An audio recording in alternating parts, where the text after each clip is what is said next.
When a monk or nun sang plain chant in the centuries before about 800 AD, what they had in front of them was the text in Latin of what they were singing. Just the text. They had to memorise the melody. All this. This is one of the most spectacular feats of memory in the history of the human race. But it's also a bit mad.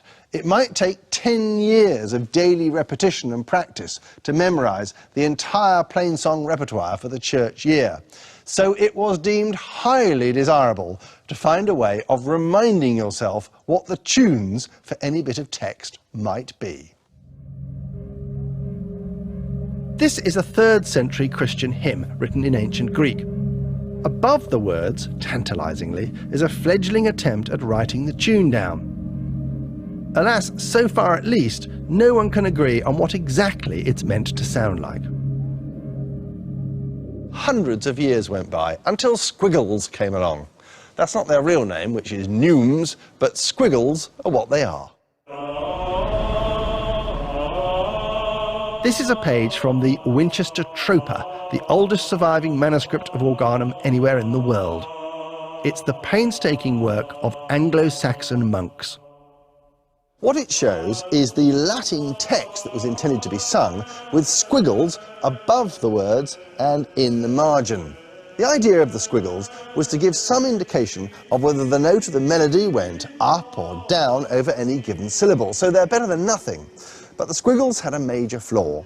They're essentially a way of jogging your memory of a tune you already know.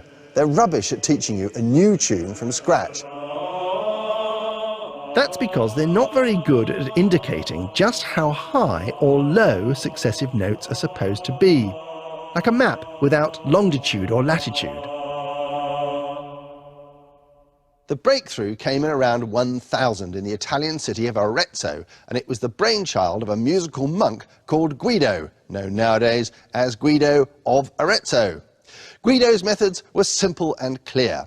First of all, he gave the squiggles, or neumes, a standardised, easy-to-read form, so each note had its own symbol, or blob.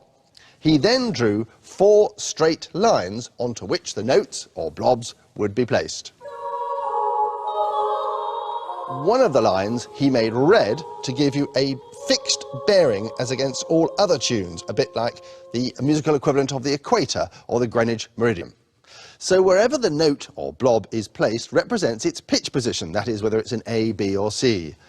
La. If the note goes up, the blob goes up. La. If it goes down, the blob goes down. La. Step by step.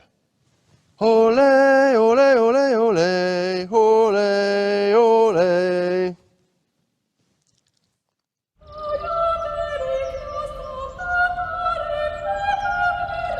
Before Guido, you'd think up a tune and then teach it to everyone you know and hope they pass it on without mucking it up. After Guido, music could be fixed on a page and could be reproduced by someone who'd never heard the tune before. Guido's method has been refined over the years by indicating the duration of notes, for example, but it's essentially the same system we still use to notate music today. But every time she asks me, do I look okay, I say, when I see your face, there's not a thing that I would change, 'cause you're amazing, just the way you are, and when you smile. The ability to lay out multiple lines of melody on a kind of musical spreadsheet allowed composers to plot out far more complicated musical structures.